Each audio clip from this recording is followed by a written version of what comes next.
Mes esame laive Super. ir dar pajungsiu mus, ir kad Instagrame mus matytų žmonės. Tai taip. Sveiki visi. Šiandien labai smagu vėl susitikti ir pasikalbėti. Ir net prieš pokalbį galvojau, koks nuostabus mano darbas, veikla, galiu kalbinti tokias ypatingas moteris ir vyrus. Ir šiandien kalbinu Dianą Vind, geštalto psichoterapijos praktikė, ICF sertifikuota coacherė, taikomosios psichologijos praktikė, sertifikuota mindfulness intervencijų mokytoja. Diana daugiau nei 10 metų lydi žmonės sąmoningumo ir vidinės transformacijos keliu, o jos darbas išskirtinis tuo, kad jungia vakarietišką psichoterapiją su rytietišku dvasingumu. Diana taip pat veda tylos stovyklas, vestuvių ceremonijas ir ką tik pradėjusi 2 metų subtilaus moteriškumo mokymų programą, kurioje moteris kviečiamos iš naujo atrasti savo jausmingumą, ramybę ir moterišką galią. Taigi šiandien pakalbėsime apie moters balsą, emocinę gerovę, apie tai, ką reiškia gyventi autentiškai ir subtiliai, tiek santykėje su savimi, tiek su pasauliu. Taip, ilga tokia įžanga. Diana, sveika. Labai, net nusijuokiau kažkaip beklausydama, kaip apie mane kalba, taip keista iš šono girdėti ir tiek kažkokių titulų ir galvoju, vis tiek reikia kažkaip apibrėžti turbūt, ar ne, vat padeda tie kažkokie titulai apibrėžti, kas apie ką daug maž mes čia būsim ir kalbėsim. Taip, tikrai taip. Tai kaip šiandien tavo rytas, kaip jautiesi? Šiaip jaučiuosi labai gerai, labai lėtas, tik dabar pirmas mano pokalbis yra čia šiandieną, tik po tos sesijos su klientais, tai tikrai ramiai, pastariau mačius ir tiesiog ramiai atsėdau, žiūrėjau per langą ir buvo taip gera tiesiog pabūt, man labai patinka, aš taip stengiuosi kiekvieną rytą organizuotis, kad ryte turėti laiko ir mano sesijos ar darbas dažniausiai nuo 11 ir prasideda. Tai kažkaip labai fainai pataikėm, kad nuo 11 iš pradžių galvojau, kad nuo 10. Tai mes čia kaip į sesiją, žodžiu, mūsų pokalbis kaip sesija, tai priimkit, galit klausti, labai laukiam jūsų klausimų, kas jums rūpi, kas jums svarbu ir tikrai Diana pasistengs jums atsakyti. Tai pirmas klausimas iš manęs. Diana, kaip pati atradai šį kelią? Iš kur kilo noras jungti psichoterapiją ir rytietiškas praktikas? Iš tikrųjų labai įdomiai mano kelyje aš dažniausiai pradedu atvirkščiai, negu iš eilės, tarkime, būtų kelias. Dažnai žmonės pradeda nuo psichologijos, kažkaip paprastai gyvena dažniausiai, tada atsiranda psichologija, kažką, galbūt skyrybos, galbūt problemos su vaikais, galbūt kažkokie vidiniai savirealizacijos klausimai ir tada žmonės įnyksta į psichologiją ir vėliau tik tai galbūt atranda dažnai kažkokius tai dvasinius kelius ar tiesiog dvasinį savo pasaulį. Mano atveju tai buvo atvirkščiai. Mano atveju prasidėjo viskas nuo dvasinio kelio ir tik paskui atrodo, kam dar ta psichologija ir psichoterapija, bet mano atveju atrodo, kad tai labai puikiai papildė, nes aš pradėjau matyti, kad dvasinis kelias iš pradžių pati pradžia buvo nuo krikščionybės. Vėliau atėjo budizmas, atėjo truputėlį nedualumo filosofijos visokios rytietiškos.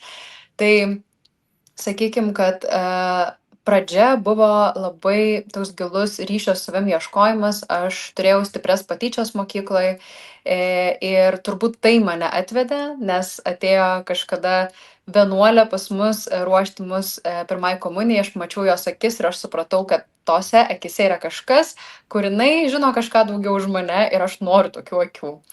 Ir taip aš įėjau po truputį į tą kelią, mano kelias pradžioje buvo šlovinti su gitara bažnyčioje, rekolekcijose, mūsų šiais laikais vadinamose retrytuose, kitose tradicijose, bet krikščionybėje tai yra rekolekcijos. Ir ten buvo mano pati pradžia tokio atsiverimo širdies. Aš tik toj sekundė išjungsiu, kad man nevibruotų čia telefonas, kol kalbam. Aha, tai žodžiu, viskas buvo tokiam širdies atverimo plotmėje. Ir aš po truputėlį po to perėjau į kitas filosofijas, nes supratau, kad man trūksta daugiau santykio su savo kūnu, nes krikščionybėje aš patyriau, kad nuo širdies į viršų yra viskas meilė, viskas gerai gražu, bet viskas, kas žemiau, seksualumas, kūniškumas yra truputėlį nustumta ir paslėpta po daug skarų, po rūbais palaidais. Ir aš supratau, kad man noris tyrinėti dar tą kryptį. Tada atsirado daugiau rytietiškų praktikų, tantra, taip pat labai didelę įtaką man padarė priėmimui savo kūno, moteriškumo atskleidimui. Ir tik vėliau, eidama tokiu dvasiniu keliu, būdama tarp žmonių, kurie praktikuoja, kurie galbūt net ir tam New Age, naujojo amžiaus judėjime, yra galbūt net ir įstrigę, sakyčiau, malonumų ieškojimuose. Aš supratau, kad nenoriu būti su tuo tapatinama, nors mano veikla dažnai yra tapatinama su tuo ir aš vedu kartais paskaitas ir festivaliuose, kurie galbūt į tą kryptį. Bet aš supratau, kad daugelis tų žmonių, jie išsispręstų labai daug psichologijos pagalba ir psichoterapijos pagalba. Ir man pačiai, kadangi aš esu labai mentali, turbūt išmok kaktos matosi aukštos, aš labai, susitikom tiesą, paprotingai pašnekėti. Tai man norisi viską paaiškinti, man norisi racionalizuoti, man norisi suprasti, aš labai galbūt kartais net per daug užstringu savo protę, nes man taip įdomu visus ryšius sąsąją suvokti. Ir tada atsirado psichologija kaip papildymas visam kam. Ir kaip iš esmės mano pagrinde dabar darbas su žmonėm yra per psichoterapiją, gestalt, bet gestalt jinai tokia humanistinė, jungianti ir dvasinę plotmę, galima sakyti, tiksliau galima įdėti ten dvasinę plotmę. Tai vat taip ir gavosi, kad mano pačios evoliucija taip vyko ir šalia to, ką aš mačiau aplinkui, aš supratau, kad pavyzdžiui New Age neišspręs kai kurių mano dalykų ir tai dar labiau nuklampina į kažkokias iliuzijas. Ir aš labai daug klientų turiu dabar iš to New Age judėjimo ir labai suprantu, kame yra užstrigę, nes aš pati buvau ten užstrigusi. Tai dabar pagrindinis darbas yra per psichoterapiją, jungiant visas praktikas, jungiant visą tą gylį, kurį aš pati atradau ir toliau ieškau. O kas tave labiausiai įkvepia dirbant su moterims? Ar ne tik moteris pas tave? Jo, ne tik moteris, bet ir poros šiaip yra mano mylimiausia specializacija poros, aš labai mėgstu dirbti su porom, bet moteris vis tiek turbūt užima didžiausią dalį, nes mano pradžioj veiklos aš dirbau daug metų šokių mokytoja.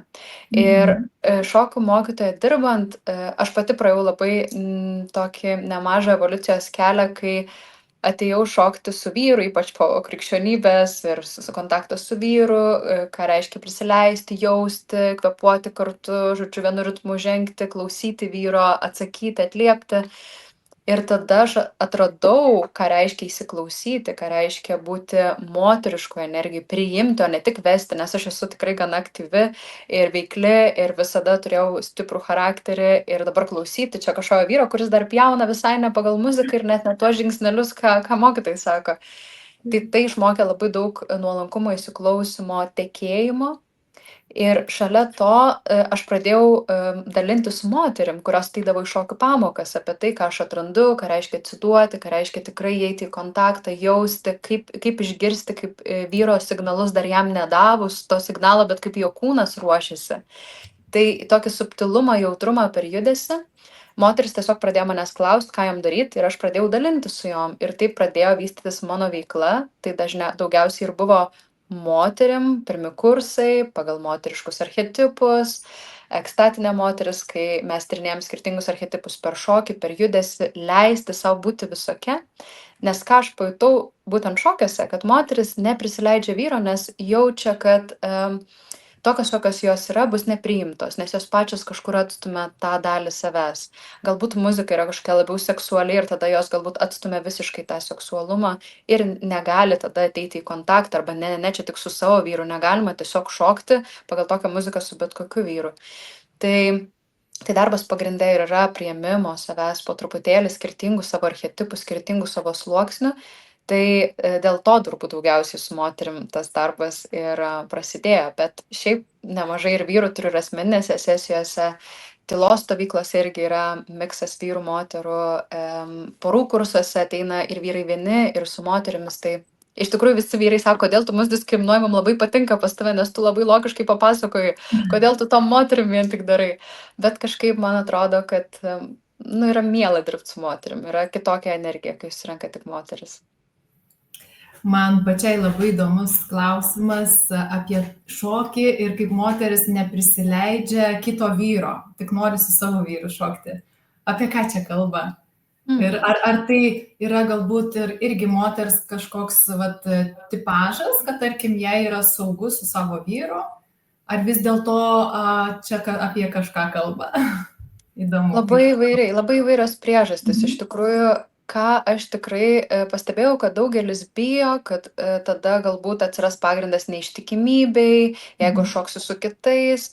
Bet iš mano patirties, su kuo daugiau vyras ar moteris prašoka skirtingų partnerių, tuo labiau atsiveria tiesiog ir mažiau sureikšmina kažkokį vieną šokį, vieną žmogų, nes tiesiog mėgaujasi tėkme, mėgaujasi šokiu, muzika, partnerystė, draugystė, kuri užsimezga tom keliom dainom.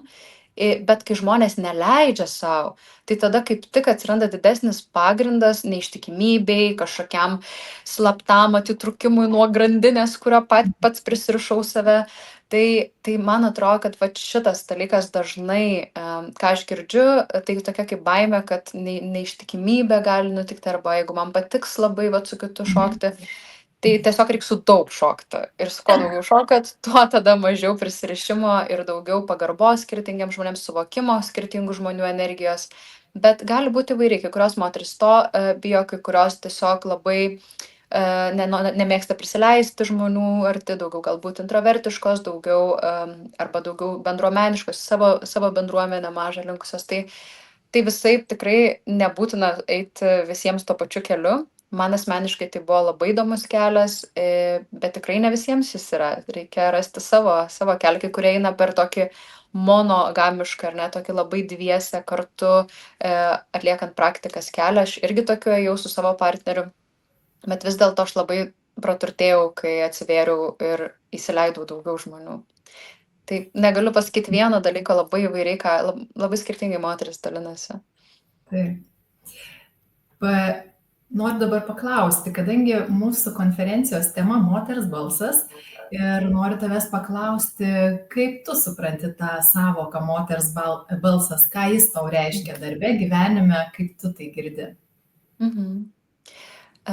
Man atrodo, kad tas balsas daugiau vidinis ir tai yra apie tokį širdies balsą, kuris jau taip garsiai kalba, kurio nebeįmanoma nutildyt, kur jau iš vidaus, ar ne, tai ta tiesa, kuri tikriausiai nors kartą esat patyrę, tai kai atrodo neišeina, gali bandyti nustumti, gali kažkaip tai ten užkalbėti save, racionalizuoti, bet vis tiek viduje širdis žino. Tai man atrodo tas vidinis balsas ir yra, ir tada moteris, kai pradeda nešti išorę, tada atsiranda ir savirealizacija, ir labai labai daug grožio moteris gali atnešti pasauliui, bet tas balsas ne proto, širdies, nes būtent moteris ir yra širdžių karalienė, ne proto karalienė. Protas yra nuostabu, mes jį naudojam, bet šiam pasauliu labai labai trūksta dabar moteriškos energijos, švelnumo, priėmimo, įsiklausimo intuiciją į širdį, atnešimo savo išjautimo iš širdies į pasaulį ir pasidalinimo savo unikaliai įžvalga.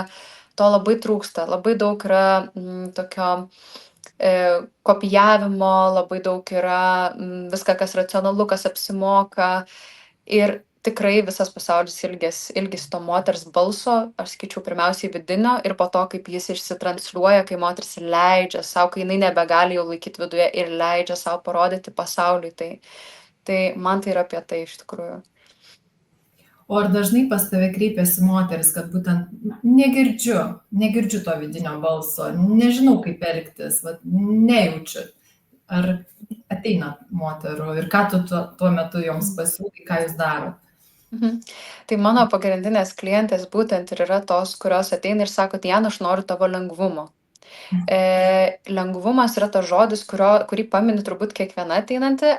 Aš nesu tikra, aš nežinau, kodėl būtent lengvumas, bet lengvumas, kaip mes po to išsiaiškinam, tai dažniausiai būna apie tą leidimą moteriškai energijai, tokio žaismingumo, tokio lengvumo tos laisvės kūne, nesuvaržymo proto, mažiau pančių kažkokių, ką turiu, reikia, privalau ir daugiau tiesiog spontaniško skleidimosi, va to iš širdies pajutimo nuoširdumo, o ne nuo proto, daugiau nuo širdies.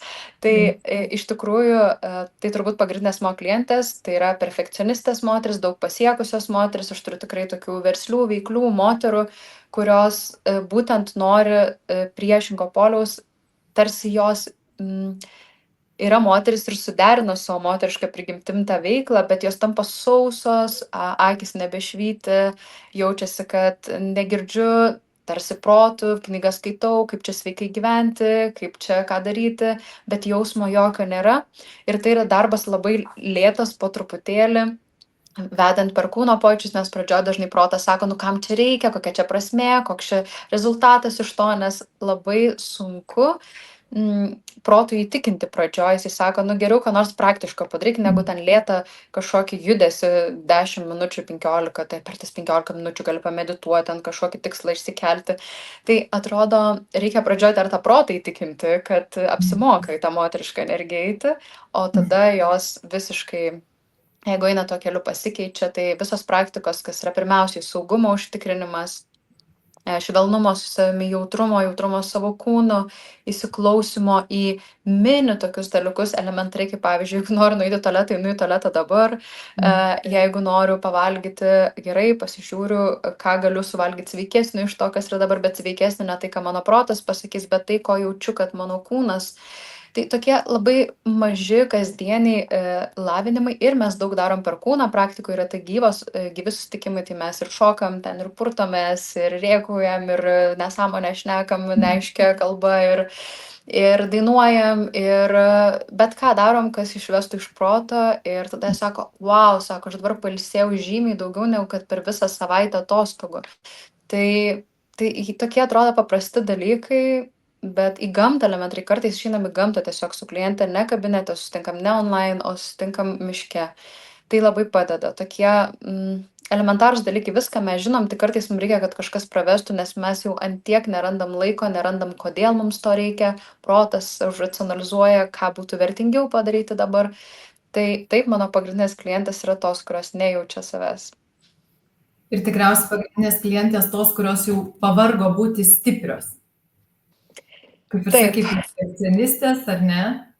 Taip, būtent stiprybė ir yra va ta tokia kaukė, sakyčiau, nes tikra stiprybė yra, kai mes esam kontakte tiek su savo vyriška, tiek su savo moteriška energija, kai yra balansas ir kai leidžiam savo, kai reikia jungti vieną arba kitą pusę, bet stiprybė tokia, kuri yra išprievartauta, ar ne, kaip pavyzdžiui, dabar turim kursą, kur mes perrašom savo praeities patirtis, skausmingas patirtis, labai didelė grupė susirinko, atrodo moterim itin aktuali tema, nes daugelis laiko nepaleistas kažkokias istorijas iš praeities. Ir moteris sako, kad nu va, mano mama sakydavo, aš viena užauginu 3 vaikus, aš esu stipri, va, aš sugebėjau. Labai gerai, kad jinai taip šneka, kad jinai įgalina save, kad jinai randa galią tame, bet tai nėra moteriška galia. Jinai nesako, kad aš turėjau 3 vaikus, aš neturėjau pagalbos ir aš išmokau prašyti pagalbos, aš išmokau atsiverti pasauliui, aš išmokau, kaip man šitame pasaulyje būti moteriškai ir tuo pačiu pasirūpinti iš savo didžiausios meilės savo vaikais. Dažniausiai tai ta istorija būna, aš vargau, per 3 darbus dirbau, kad 3 vaikus išlaikyčiau ir va, aš atlaikiau ir dabar dėl to turiu širdies ligas senatvėje, žodžiu. Nu, daugmaž tokia istorija būna. Tai ta jėga, stiprybė moterų, jinai yra per pagalbos prašymą ir aš esu tvirtai įsitikinus, kad šiam pasaulyje moteris išgyvens ta, kuri geba prašyti pagalbos žymiai labiau negu ta, kuri viską gali pasidaryti pati. Nes tos, kurios gali pasidaryti pačios, yra stiprios, jos ateina į tą tašką, kurios yra perdegusios, serga ir jų kūnai nebeatlaiko. Nes moteriška prigimtis yra prašyti, priimti, ar neduoti iš širdies, bet priimti tą vyrišką pagalbos struktūrą iš išorės, o ne pačiai dalios struktūrą, ne pačiai būti mama ir tėčiui savo vaikams. Tai apie tai, man atrodo, kad tikra stiprybė moterų yra priimti, o ne tik daryti, nes daryti yra vyriška energija. Taip, daryti super, kai reikia darau, nesu tik tai moteriško energija, vien tik laukiu, manifestuoju, kol čia gyvenimas atneš. bet tą vyrišką energiją išnaudoju ieškoti resursų, priimti, prašyti, klausti. Čia kaip kai kurios moterys dalinasi, sako, parduotuviai. Moteris sako, tai tu paklausk konsultanto. Vyras sako, ne, nesąmonė, aš pats surasiu. O moteriai natūralu yra prašyti konsultanto pagalbos. Tai sugrįžkime į tą savo prigimtį ir čia yra mūsų stiprybė, o ne tiesiog įrodyti visam pasauliu, kaip aš čia pavarysiu ir padarysiu iš savo jėgos. Tikrai taip. O mes kartais būna, sakom vyram, tik paklausk, o vat čia ir esmė būna, ar ne, kad jie ir turi tą tikslą pasiekti be pagalbos, o moteris būtent su pagalba. Jo, ir jie supyksta, sako, tu manim nepasitiki. Taip. Ne tai, kad nepasitikiu, bet aš moteris ir aš ieškau sprendimo tokiais būdais, o vyras ieško sprendimo, jis pats susigūglins, suras, žodžiu, pats kažkaip tai atras, tai yra vyriška prigimtis. Ir va čia yra paprastas pavyzdys to, ir svarbu vyram ir nekišti to, tegul vyrai ieško sprendimo. Ir aš esu įsitikinus, nes labai daug vyrų sesijose ir porų terapijai sako, tu tiesiog leisk man tavim pasirūpint. Jų žodžiai moterim yra tokie, tu tiesiog leisk man išspręsti problemą. Ir jeigu moteris leidžia, tai tada ta dinamika atsistato ir viens kitą papildo. Aišku, daug niuansų čia yra, galėtume įsivelti apie tai, kad taigi vyrai nesprendžia taip, kaip man patinka. Vyrai yra treniruojami, galima juos ištreniruoti, tai reiškia dalintis taip, kas man patinka, rodyti, kas patinka ir po truputį ištreniruoti. Ne per prievažą, ne per reikalavimą, tiesiog dalinantis ir džiaugiantis dalykais, kurie jūs džiugina. Čia kaip moteris sako, vyras mane padovanoja gėlių. Ta prasme, aš noriu gėlių, kad namie visą laiką žydėtų, jis man paskutinį kartą per gimtadienį prieš 3 metus padovanojo. Sakau, bet ar tu džiaugies tom gėlėm, ar tu eini gatvėje ir žiūri tos krūmus ir uostai tas gėles, ar tu spinduliuoji tai, kad tu myli gėles, ar tu tiesiog reikalauji iš vyro, nes taip socialiai priimtina, kad vyras atneštų gėlių. Ir dažnai moteris iš tikrųjų nėra tos, kurios grožisi, nes vyrai, jie mokosi, kas moteriai patinka, tą ir kartoja. Jeigu moteris pastoviai akcentuoja ten kažkokią buitį, tai supranta, kad per buitį jinai čia supranta meilę. Tai va, mes esam treniruojami padarai. Tikrai taip. Diana, prasidėjo, kaip ir minėjau pradžioje, tavo 2 metų subtilaus moteriškumo programa, taip? Ir ko moteris dažniausiai, ko joms trūksta, kodėl jos ten ateina į tavo kursą, ko ieško, apie ką jos kalba? Tai moteris, kaip ir minėjau, pirmiausiai to lengvumo ilgisi, lengvumo, švelnumo su savimi, tiesiog jaučiasi išsekę. Apskritai tas subtilaus moteriškumo mokykla pavadinimas, jisai gimė labai seniai, kai aš iš to žodis subtilus gimė 2 kursai, dar prieš daug metų, nežinau, prieš kokius 7 metus turbūt. Tai subtilaus moteriškumo pažadinimas buvo tokie mokymai daug kartų. Ir buvo energetinis intelektas, tai buvo 2 mano tokie autoriniai kursai. Tai dėl ko subtilus, nes aš pati, kai aš šokau, aš atradau, kad galima judėti ne iš fizinio kūno, ne daryti judesį kažkokį fiziškai, bet judėti iš subtilaus kūno. Tai reiškia keli centimetrai, sakykime, nuo mūsų kūno yra, galima sakyti, eterinis kūnas, galima vadinti subtilus kūnas ar dar kiti kūnai, bet aš jį tiesiog jutimiškai jaučiu ir aš supratau, kad tai yra tokia didžiulė laimė ir toks malonumas tai jausti, nes tada gyvenimas tampa labiau toksai minkštas, aš pati jaučiuosi minkšta, mano tekėjimas, judėjimas per gyvenimą tampa toks labai malonus, patys judesiai kūno tampa labai malonus ir tada tiesiog malonu labai gyventi yra. Ir aš pradėjau dalintis įvairiom praktikom, tantriniam ir šokio praktikom, kaip pažadinti subtilųjį kūną, kaip judėti, pavyzdžiui, super sulėtinti, ar ne, įsijungti muziką ir labai labai labai lėtai judėti, kaip sulėtintam filme ir tiesiog šokti ir leisti kūnui judėti. Ir tada įsijungia tas subtilus pasaulis, kur išeinam iš racionalaus proto, iš kietumo, nes kai moteris yra labai į tikslus orientuota, jos judesiai yra kieti, jinai aiškina, jinai, žodžiu, tokia greita, jos judesiai labai nemalonus ir net prisilietimai kieti būna. Mačiau, kaip vaiką glosto, ten viena moteris atrodo su meile, bet toks kietas delnas. Mano pačios mama labai moteriška, bet jinai turi labai daug tokio greitumo ir jinai, kai glosto mane vaikystėje, man būdavo labai toks atmetimas, nes jis toks kieta ranka ir aš supratau, kiek daug prisilietimų įduoda, ypač šokį, aš labai daug atradau, kaip apsikabinti, kaip prisiliesti, kaip kaip tą kontaktą ir komfortą suteikti kitam. Ir realiai aš netgi apsikabinimų mokymus vesdavau šokiuose, kaip teisingai apsikabinti. Tai iš to gimė ir tas žodis subtilus, nes tai nėra fizinis kūnas, tai yra tas subtilusis kūnas.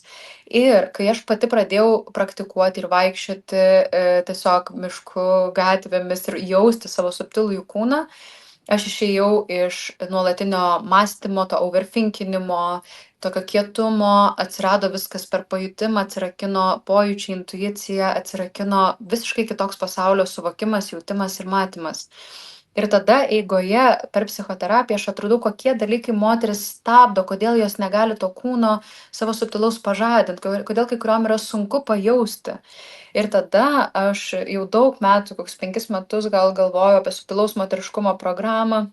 Ir taip galvoju 2 metų programa mokymai, kaip aš norėčiau tai daryti, bet kokiu čia būdu, reikia tarsi gal didelės bendruomenės, kad galėčiau tai daryti, kaip čia surinkti to žmonės, bet tai gal ateis laikas ir žodžiu toks buvo ir tiesiog atėjo šiemet va taip, va dabar laikas. Ir aš paskelbiau ir į pirmą modulį susirinko tikrai labai daug moterų.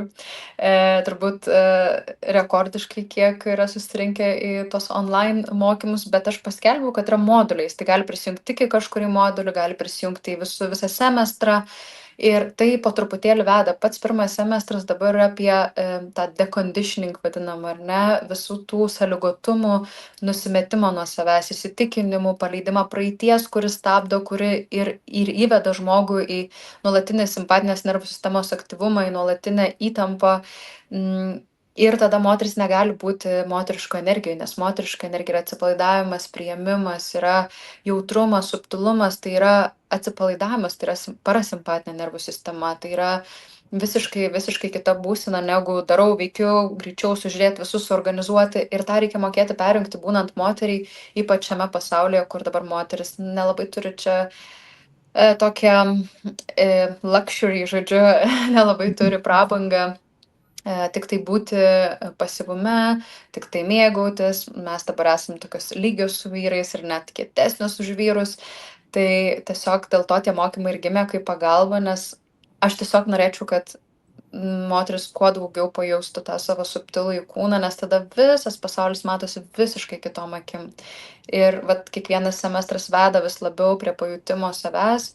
Tai vienas labiau galbūt kognityvinis, daugiau mentaliniai plotmei kursas, kitas daugiau per kūną, fizinis ir tada kitas daugiau energetinis, daugiau subtilus. Tai va, taip vat kažkaip gimė iš to noro pasidalinti ir moteris ilgisi to kažko, kas yra jautrumas, subtilumas, švelnumas, dažnai to iš vyrų tikisi, bet vyrai, kaip žinom, nebūtinai gali tą suteikti, tai reiškia, mes turime mokytis iš moterų mokytojų.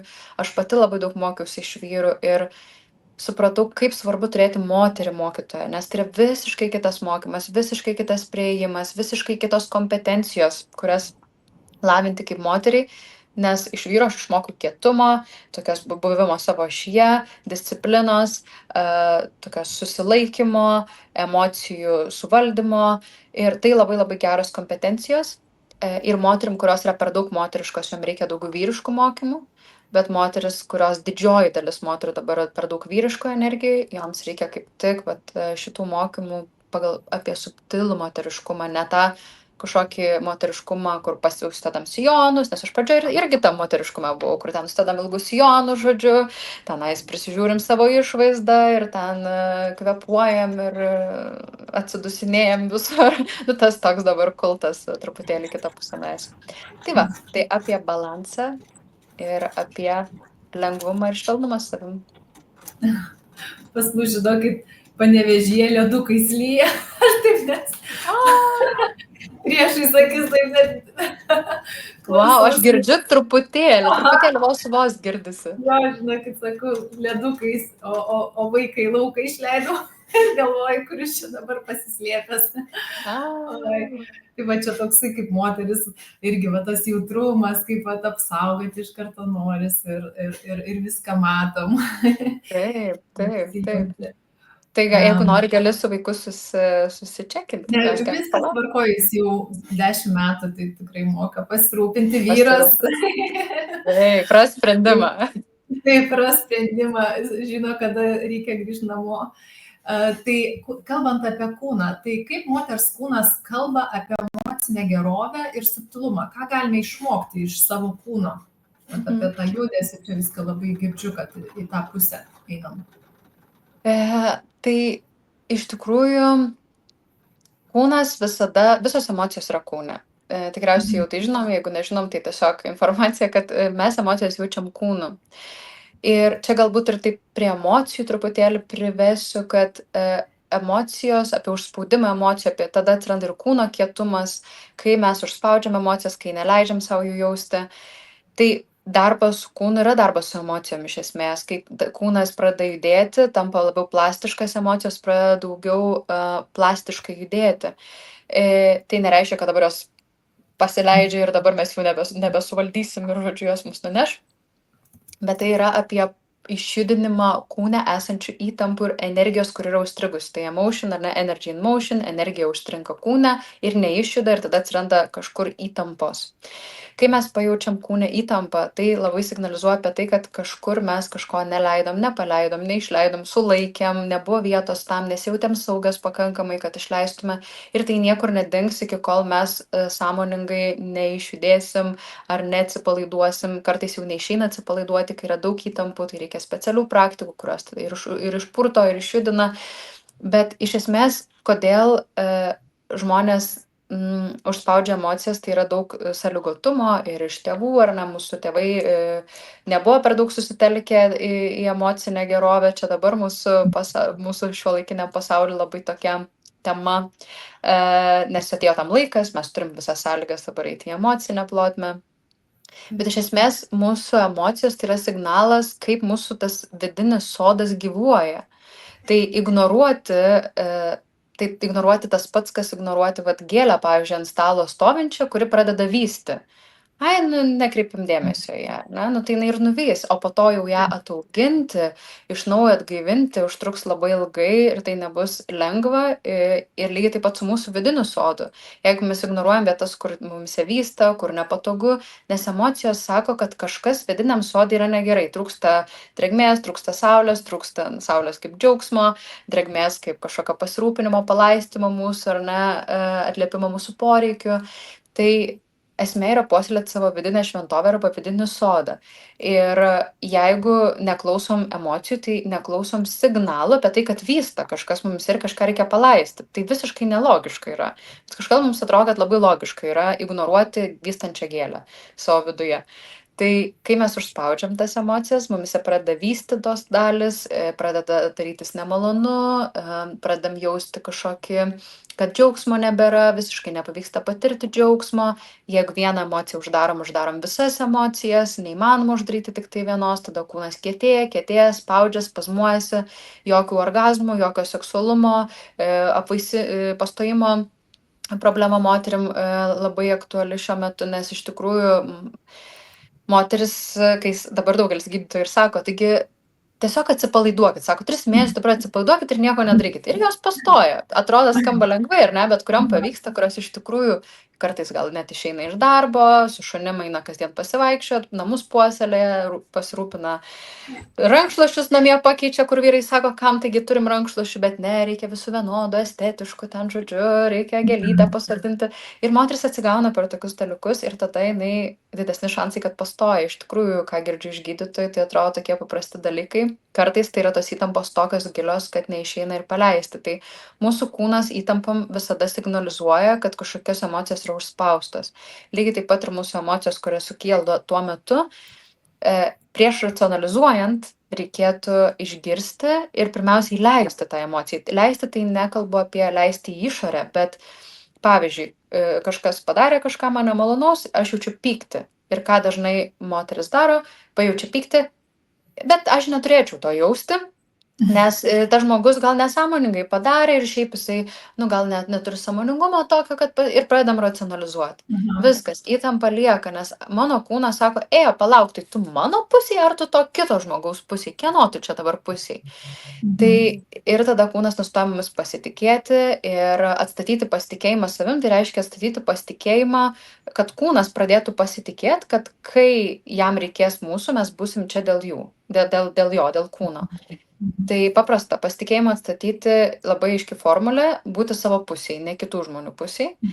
Bet tai yra ne taip gal lengva, jeigu esame išmokę būti visą laiką įtikti kitiems ir būti faini ir geri kitiems žmonėms.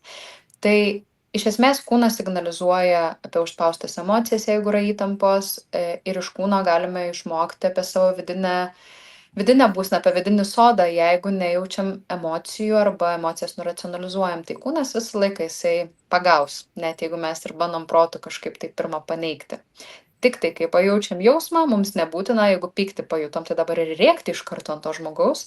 Tai reiškia, kad aš jaučiu pyktį ir aš išsakau tokiu būdu, geriausiai būtų per kūną paleisti, atsitraukti truputėlį, išdaužyti pagalvę, nežinau, eit pasivaikščioti 10 kilometrų, eit namus sutvarkyti, pasipurtyt nuėjus į tualetą ir grįžti ir tada, kad per kūną išjudėtų tą emociją.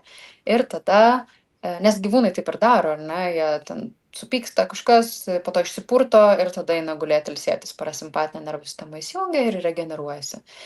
O dabar, jeigu žmogus pripratęs pykti nuolatos, pavyzdžiui, tai jo kūnas yra susikaustęs, nes tai jau yra chroniškas įprotis ir jo visą nervų sistemą disreguliuoja ir imuninę sistemą lygiai taip pat. Tai va, tai kūnas sąveikauja su emocijom ir galim tiek arba nuo emocijų pradėti, arba nuo kūno ir suprasti, kaip mūsų vidinis sodas gyvuoja ir ko reikia. Vandens, saulės, gal kažko kito.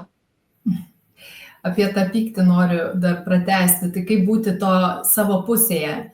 Girdžiu, kad eiti pasivaikščioti, išsipurtyti, pagalę padaužyti, bet jeigu situacijai susiduri, ar ne, su, tarkim, pyksta žmogus, kažkas jam nepatinka, bet tu esi savo pusėje. Tai kaip tokioj situacijoj elgtis? Negali juk taip paimti ir viskas, aš čia išeinu ir, žodžiu, einu pasivaikščioti. Kaip realiai tai turėtų atrodyti? Ar pasakyti, kad aš pykstu, ir aš noriu atsitraukti? Kaip tu, Diana, rekomenduoji?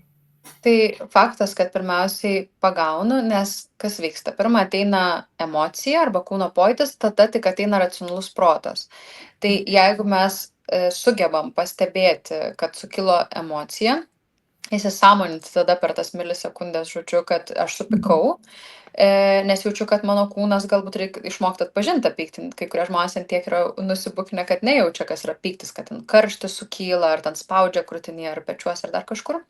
Tai iš esmės yra atpažinti ir tada įvardinti, kad aš pykstu dabar, kad tu tai padarai, nes pyktis dažniausiai yra arba aš pykstu dėl to ir to, bet labiausiai pats turbūt svarbiausias dalykas komunikuoti apie save, nes jeigu tai yra konkrečiai, ką žmogus padarė, iš tikrųjų galim apčiuopti faktas, ar ne, kažką padarė, kas peržengia mūsų ribas, taip, tai normalu, tas pyktis, mes sakom, aš ant tavęs pykstu, nes tu padarai tą ir tą.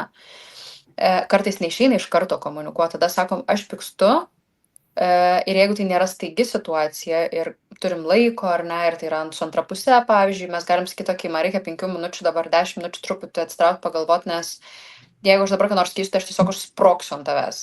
Tai truputį duok man laiko, mes grįšim prie šitos temos. Ir pasakyti, kada grįšim, būtų labai sveika. Jeigu tai yra greita situacija, kai kažkas peržengia mūsų ribas, mes stovim parduotuviai, kažkas užlindo priekį, man sukilo pyktis, aš galiu pasakyti, jūs užlindot prieš mane, čia yra mano eilė, ir grįžti į savo vietą ir atstovėti savo ribas. Tai irgi yra sveika.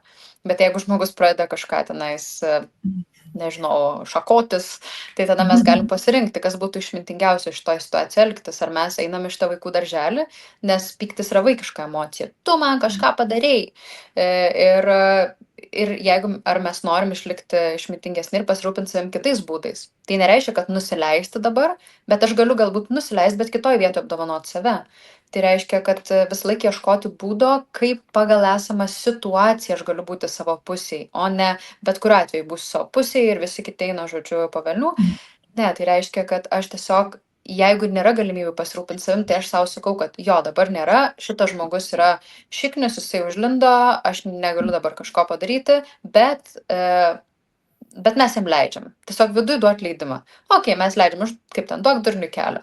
Tai šitie visi pasakymai jie nuramina, nes mūsų kūnas sako, ai, tu mane išgirdai, tu supratai, okei, gerai, susitaikom šį kartą. Ir tada nelieka jokio pykčio, nes tiesiog mes pasijuntam kažkokie išmintingesni ir va tada atsipalaiduoja. Tai va, tai yra daug, čia labai kompleksinis dalykas, gal Mhm. kiekvienoje situacijoje skirtingai, bet Taip. iš esmės, pirmiausia, tiesiog įvardint savo, tai jau yra, buvimas savo pusėje yra Mhm. įvardinimas, ką aš jaučiu. O tada, Taip. kaip reaguoti, yra antras žingsnis. Antras žingsnis būtų reaguoti savo palankiu būdu, bet pagal situaciją ir aplinkybės, kurioje esam. Ne tiesiog, kad aš svarbiausia, bet kokioj aš esu aplinkybėj, ar kitas žmogus yra pakankamai sąmoningas, ar jisai ne tiek sąmoningas, kad suprastų ir tada aš tiesiog suprantu, kad nu, čia nėra ką, ar dar kažkokia situacija. Tai svarbu žiūrėti pagal situaciją, kurioje esam. Ne, kad dabar bus mano būdas arba joks kitas būdas, nesvarbu kokios aplinkybės. Tai nėra išmintinga tiesiog. Taip. Tai ką, nuo pykčio prieikime apie tylos stovyklą, apie tylą. Vedi tylos stovyklas, taip? Mhm. Ir kodėl tyla šiandien tokia svarbi Mhm. moteriai, vyrams, ką joje atrandam? Mhm. Tylos stovyklos labai išpopuliarėjo iš tikrųjų Lietuvoje dabar, nemažai jų vyksta. Mano tylos stovyklos nėra visiškai, kad mes sėdim ir tylim.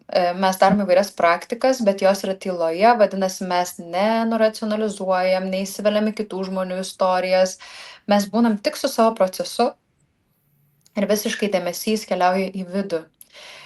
Tyla svarbi, nes dabar tylą rasti mieste, ypač kas gyvena, yra tikrai nelengva. Tyla ir ne tik, net jeigu ir gyvena vat, žmonės vienkiemiuose kažkur, tai ten kokiam pasileidę televizorių, tai ten kokį skrolina, žodžiu, socialinius tinklus. Ir tada ta tyla, tiesiog žmonės nebežino, kas yra jų vidinė tyla, nuolatos yra bombarduojama kažkokia informacija, muzika, kitų žmonių plepalais, kalbom. Ir tai nėra tyla aplinkos, tai yra tyla informacijos, tyla kažkokio tai apskritai, aš tai vadinu, kad tylos stovyklose mes sutinkam savo vidinį išminčium, kuris atsirakina, išlenda tada, kai mes duodam erdvės. Tiesiog ta vidinė išmintis, ji pradeda kalbėti. Nes iki tol, jeigu mes neskiriam atsiskyrimams laiko, tai viskas, ką mes galvojam, tai yra kitų žmonių mintis, kurias mes pergalvojam, kurias girdėjom kažkada, kurias aplinka transliuoja, ką skaičiau knygoj, viskas susideda ir čia tampa mūsų tokia tiesa, kas yra viskas gerai su tuo, bet kartais sunku, ypač jeigu artimi žmonės turi labai daug savo nuomonių. Ir tada aš noriu priimti sprendimą, kuris būtų pagal mane ir aš jau nebegirdžiu savęs, nes tiesiog nuolatos girdžiu, ką aplinkam apie tai kalbėtų, ką jie manytų. Ir tada jaučiu, kad norėčiau kažką padaryti, bet neleidžiu savo, nes tai netitinka įsitikinimų mano artimos aplinkos. Tai, kai atsitraukiam į tylą, gali įsikristalizuoti ta mano tiesa, mano pajautimas. Ir žmonės tikrai nenori išvažiuoti po to ir nori ir dar būti. Ir sako, nereik mums nei telefonų, nieko, sako, galėtume tai tiesiog gyventi. Yra tokia ramybė, mes būnam prie upės, būnam ir grupiai, ir salėje nemažai laiko, praktikuojam, medituojam, šokam, darom įvairias terapinės technikas. Kiekvienas savo individualiai, su mano vedimu, būna ir lapelius parašo su klausimais, į kuriuos aš atsakau, bet mes iš tikrųjų nesikalbam. Viskas yra daugiau toks į save, į save, į save. Ir man asmeniškai tai yra turbūt mylimiausia stovykla, nes jinai turi mažiausiai sąlygotumo, nes aš vedu ir moterims stovyklas ir būna kartais ir edukacijas tam tikrom temom, tai ten kaip ir iš išorės jos gauna kažkokią informaciją, bet man atrodo, kad informacijos yra apščiai dabar, reikia įkūnymo, reikia sustojimo, reikia tiesiog integracijos. Jeigu mes sugebėtume peržiūrėti kažkokią vieną paskaitą ir su ją pabūti bent 3 dienas, nieko kito nevartojant, man atrodo, kad tai būtų žymiai išmintingiau, negu kad vartojam kokias 5 paskaitas, nežinau, per dieną kai kurie žmonės, arba ten klausom tai radijo, tai kitų žmonių, tai ten, žodžiu, kalbam su kitais, tai vėl klausom kažko, vieno, kito, trečio mokytojo ir tada pasimetam, kuri ta tiesa yra mūsų, nes kiekvienas mokytojas savo tiesa, o kur aš jau nebegirdim. Tai dėl to tylos stovykla yra toks kaip informacijos detoksas ir apskritai būna labai tiesiog labai gerai, labai ramu būti. Žmonės tiesiog guli, žiūri į lubas, žiūri per langą, eina prie upės, šoka. Viskas tokiam erdvėj buvime, spontaniškume ir tai labai gražu liudyti. Ir man asmeniškai tai yra tas laikas, kur atrodo, vis arčiau savęs žmogus. Tai tikrai labai džiugina mane.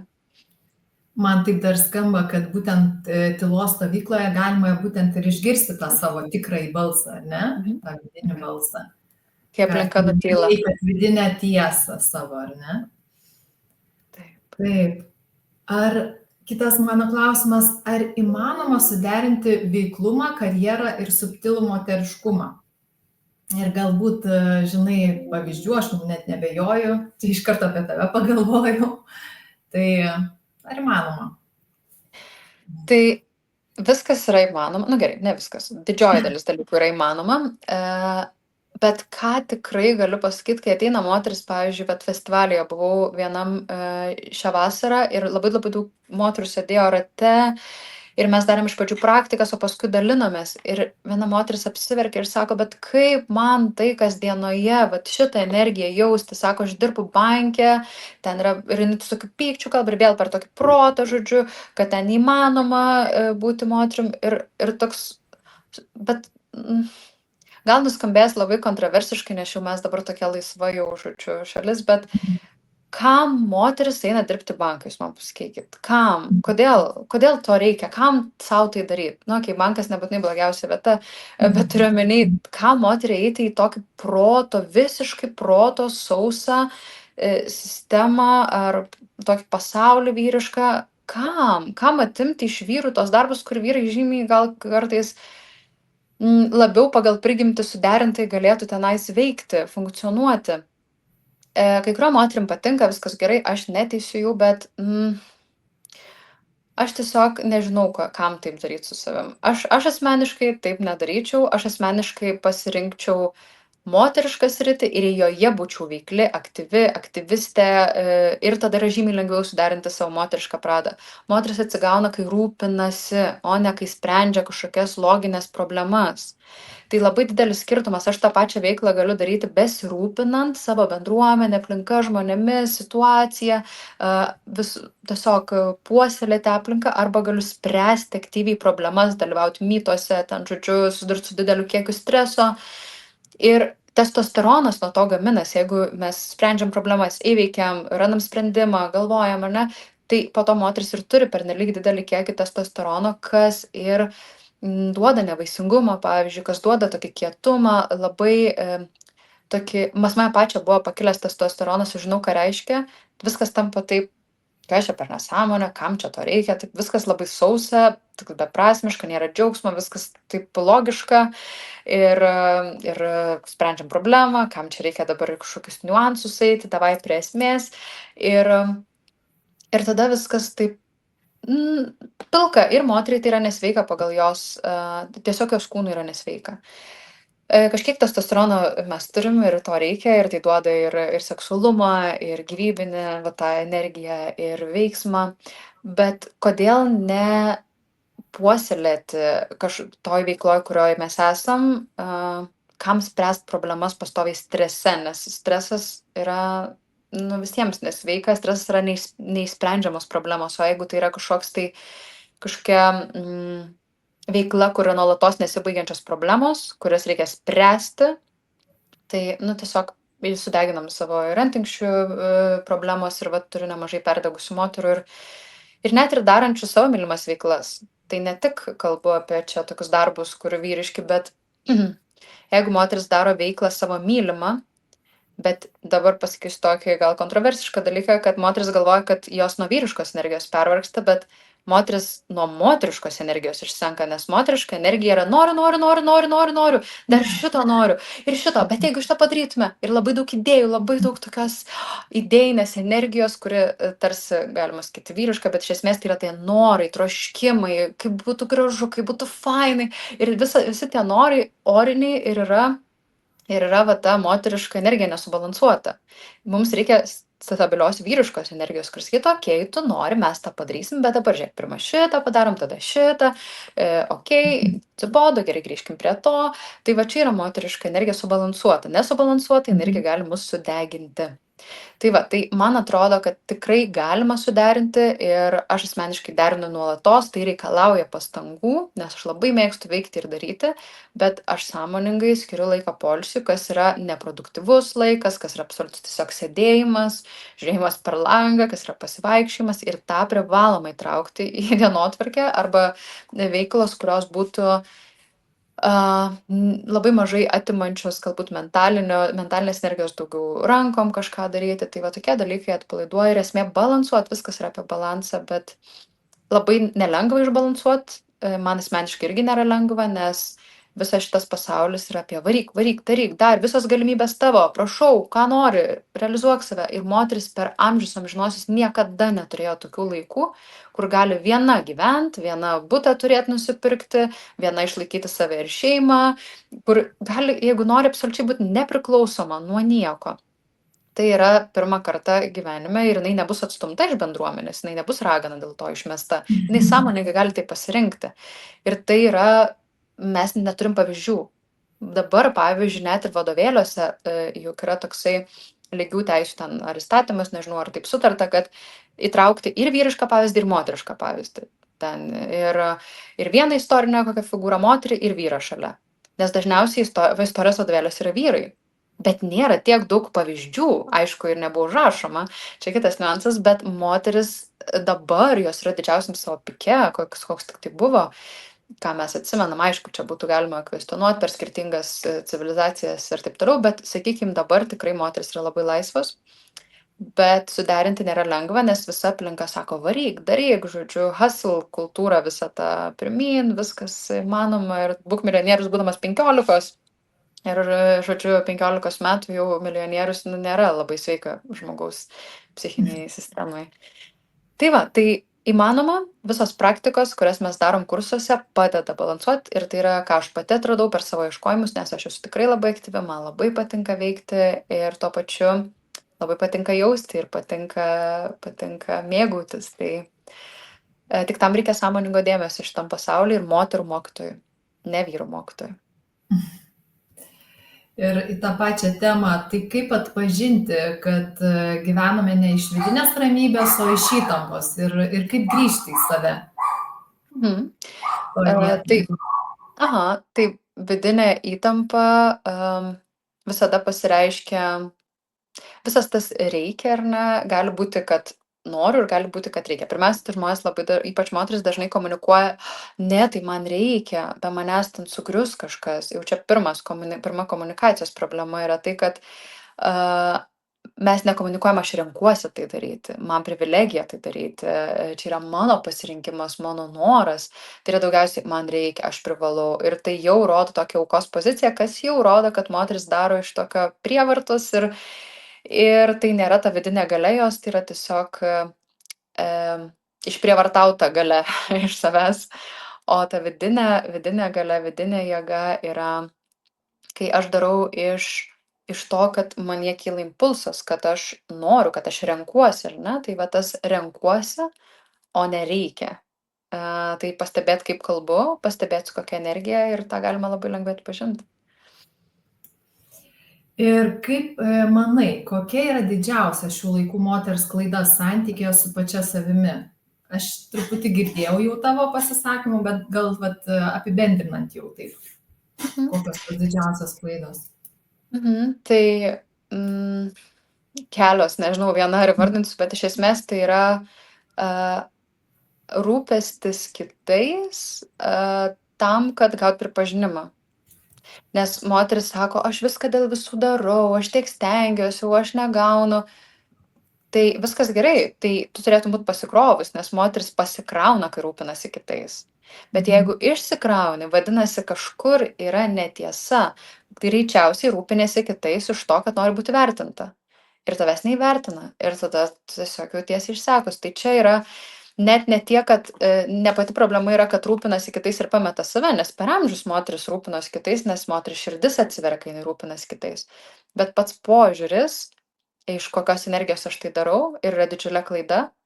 Ir lyginimasis su vyrais ir bandymas būti lygiom su vyrais. Čia visiška nesąmonė. Mes kaip žmonės esame visi lygus. bet moteriška prigimtis yra absoliučiai kitokia negu vyriška ir aš turiu tų senų pažiūrų. Ir aš tikiuosi, kad jas grąžinsiu atgal į pasaulį. Tai yra apie vat, moteriškumą, moterišką energiją, vyriškas rolės, moteriškas rolės. E, Nes dabar jau yra pasimetimas, dabar yra didelis pasimetimas, išsekimas, nieks nebesupranta savo pareigų, savo rolių, savo atsakomybių ir tiesiog visi gali viską, o kai visi gali viską, atsiranda didelis chaosas, nėra paskirstimo ir dabar kiekviena šeima, tarkim, atradinėja savo taisyklės, kas yra fainai, bet iš kitos pusės tai reikalauja daug energijos ir daug pastangų atrasti savo šeimos taisykles. Ir už ką dabar moteris atsakinga? Ar čia dabar jinai už namus atsakinga ar ne? Ar dabar jau mums čia reikia auklės namų tvarkytojas, o moteris tik tai dirba? Kaip pavyzdžiui, vat, buvau pilatėse ir girdėjau, moteris dalinasi. Man buvo toks lengvas šokas, bet buvo įdomu iškirsti, buvo nauja. Abi tokios po sporto, apsirengė ten kostiumėlių, žodžiu. Ir viena sako, tai mes tai turim 2 etatus, viena dieninė auklė, kita naktinė auklė. Nu ir dar viena iš jų kartais mums važiuoja į keliones, full time, tai mes turim 2 etatais darbinę auklės. Aik, tu aš tai jau ne 2 mėnesiai su ja, aš jau galvoju, viskas, aš jau noriu darbus, ne mano čia. Ir aš galvoju, okei, įdomu. Ir kita moteris kalba, sako, nu žinok, aš tai turiu 2 nukes, bet sako, man įdomu, man fainai, aš noriu jas auginti. Sako, aišku, mes turime auklę pagalbininkę, bet sako, vis tiek kažkaip atrodo, kai dirbu, tai atrodo, kad nebūnu tada su jom. Ta kita sako, nežinau, mes vakare turim tas 3 valandas, savo 2 valandas, sako, pabūnam kartu, viskas užtenka, sako, naktį ramiai išsimiegu, dieną normaliai į darbą galiu eiti. Ir aš taip klausau ir galvoju, aha, super, kad bendruomenė augina, iš kitos pusės. Nu, okei, jinai realizuoja taip save, galbūt jos sielos misija yra tokia, bet tai kam tada tie vaikai? Ir kaip tada jos širdis pasikrauna, nes jinai tokia atrodo labai vyriška, kieta ir neatrodė labai laimingai iš veido.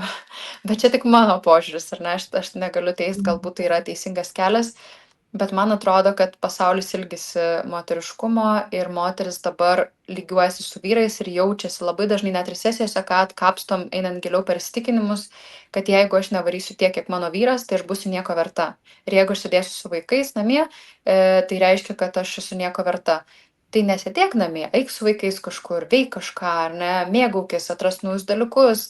Aišku, ten pirmi tie metai gal nėra tokie lengvi, bet kad ten jau vaikščioti, bet ieškok pagalbos, rinkis su moterim grupėse, tiesiog nebūtina užsidaryti namuose.